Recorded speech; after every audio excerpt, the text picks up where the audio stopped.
Hello friends, welcome back to my YouTube channel. आज हम लोग physics class 11 chapter 9 mechanical properties of solids के जो कुछ पार्ट्स बच गए हैं उनको हम लोग आज स्टडी करेंगे। तो आइए देखते हैं। सबसे पहले रिजिड बॉडी, इसका हम लोगों ने एक टॉपिक को क्लियर कर लिया था और इलास्टिक बॉडी को भी क्लियर कर लिया था और प्लास्टिक बॉडी को भी। और आज जो हम लोग का टॉपिक है वो है elastic behaviour of solid. Elastic behaviour of solids को हम लोग स्प्रिंग बॉल मॉडल से भी ईजिली हम लोग इसमें समझ सकते हैं। इसमें जो स्प्रिंग है वो इंटर एटॉमिक फोर्स को रिप्रेजेंट करते हैं, ये जो है वो इंटर एटॉमिक फोर्स को रिप्रेजेंट करते हैं, ठीक।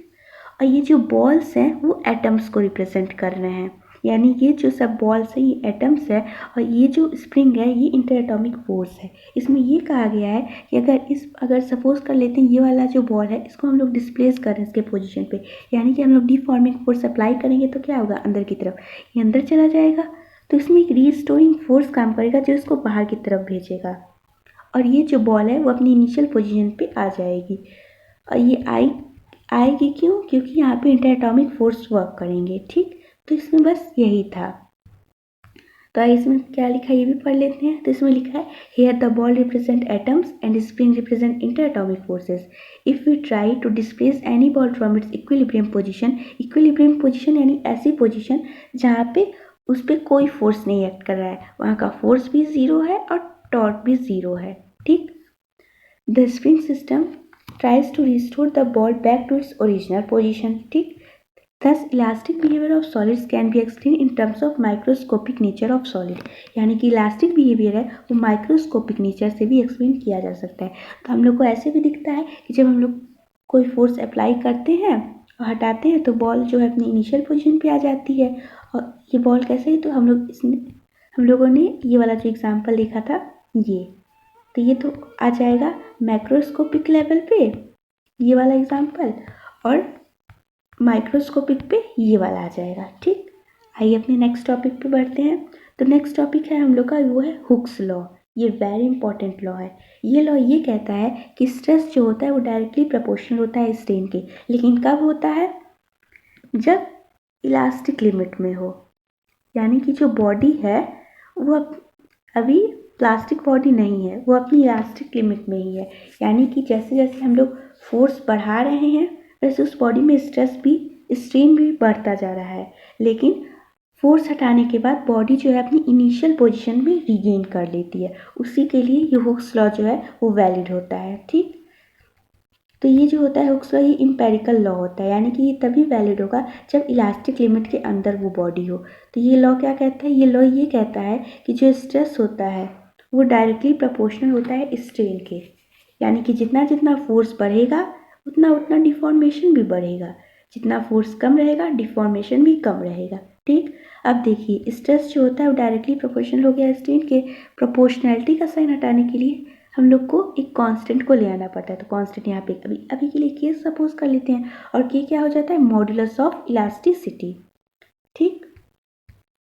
तो जो स्ट्रेस होता है ना इसका जो फॉर्मूला होता है फोर्स पर यूनिट एरिया, लेकिन यहाँ पे जो फोर्स होता है वो मैग्नीट्यूड फोर्स का लिया जाता है। अगर ऐसे बात करें हम लोग तो यहाँ पे डिफॉर्मिंग फोर्स वर्क करती है, और डिफॉर्मिंग फोर्स जो होता है वो equal and opposite to restoring force के होता है। और स्ट्रेस जो होता है वो बॉडी की इंटरनल एबिलिटी है, यानी कि कितना वो झेल सकता है फोर्स पर यूनिट एरिया। यानी कि अगर हम लोग इस एरिया पे फोर्स अप्लाई कर रहे हैं तो इस बॉडी की कितना इंटरनल एबिलिटी है ये कौन हमें बताता है, ये बताता है स्ट्रेस, ठीक।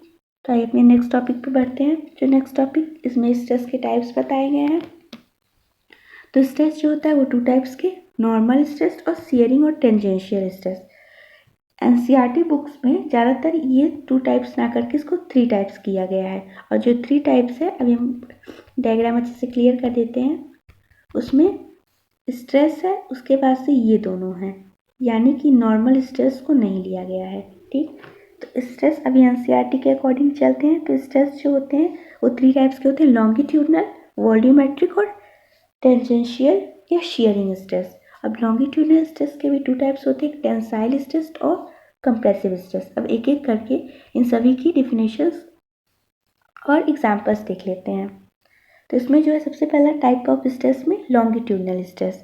तो यानी कि यहाँ पे जो लॉन्गिट्यूडनल से क्या मीनिंग आ रहा है, लेंथ, यही ना।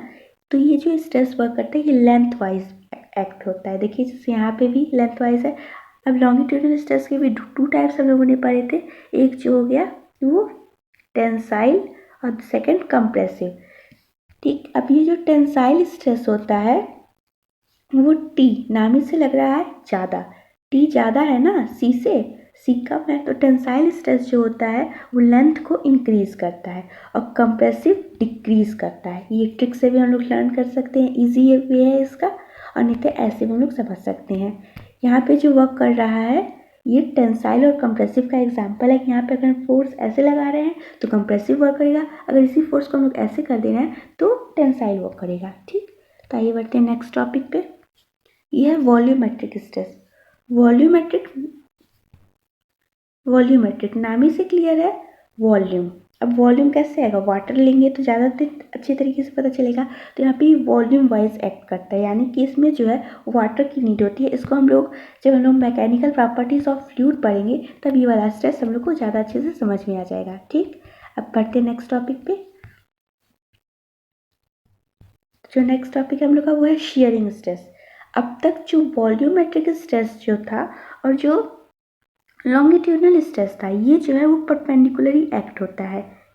ठीक, लेकिन ये जो शियरिंग स्ट्रेस है, शियरिंग स्ट्रेस ये पैरेलल फोर्स यहाँ पे लगता है, यानी कि यहाँ पे परपेंडिकुलर लग रहा था तो यहाँ जो फोर्स लगेंगे वो पैरेलल होते हैं। ठीक, तो जैसे यहाँ पे देख रहे हैं फोर्स हम लोग ऐसे नहीं अप्लाई कर रहे हैं, फोर्स हम लोग ऐसे करके अप्लाई कर रहे हैं, तो ये बॉडी के पैरेलल ही तो हुआ।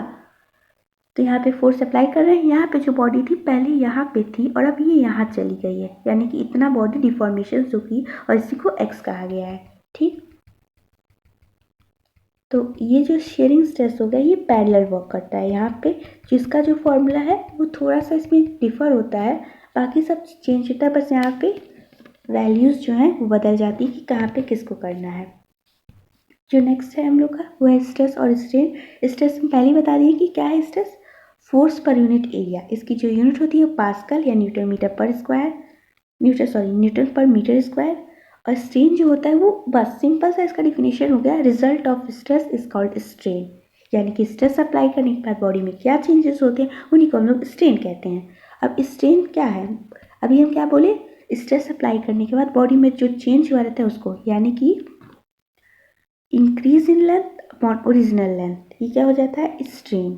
ठीक, strain is defined as extension per unit length due to applied force, यानी कि एक्सटेंशन पर यूनिट लेंथ, यानी जितना एक्सटेंशन हुआ है अपॉन जितना उसका ओरिजिनल लेंथ था।